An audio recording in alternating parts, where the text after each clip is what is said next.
আলোকিত লালমনিরহাট গড়ার স্বপ্ন অধরা রেখেই চিরনিদ্রায় শায়িত হলেন কলেজ শিক্ষক আরিফুল ইসলাম। সকালে তার জানাজা ও দাফন সম্পন্ন হয়।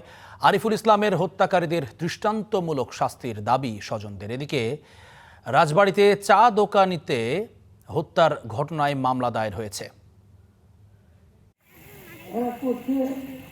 লালমনিরহাটের মোগলহাট হাই স্কুল মাঠে কলেজ শিক্ষক আরিফুল ইসলামের জানাজা। নামাজের আগের আলোচনায় আনা হয় শিক্ষক আরিফুলের শিশু সন্তানকেও। জানাজায় অংশ নেয়া নিহত আরিফুল ইসলামের সহকর্মী স্বজন সহ এলাকাবাসী আপ্লুত হয়ে পড়েন তার অকাল মৃত্যুতে।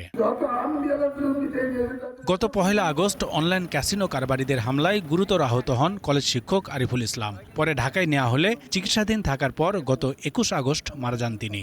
মামলার আসামিদের জামিন বাতিল করে পুনঃতদন্তের দাবি জানান এলাকাবাসী। সে আলোকিত লালমনিরহাট গড়ার এই যে প্রথম সৈনিকের প্রথম এই মৃত্যু, এটা লালমনিরহাটবাসীকে স্মরণ রাখতে হবে।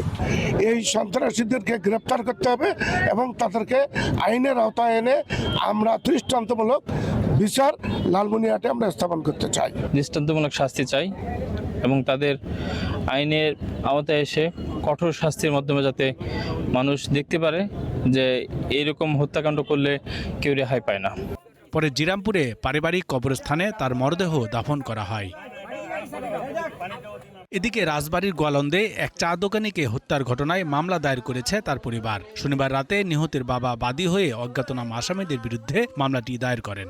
আমার বাইরের যারা এইভাবে বিনি বিচারে মারছে, তাদের যারাই মাইরে থাকে তাদের লিগেল বিচার যেন পায়, জনগণ যাতে এই ধরনের কাজ আর না করে। আমরা চাই প্রকৃত দোষীকে আইনের আওতায় এনে যথাযোগ্য শাস্তি নিশ্চিত করা।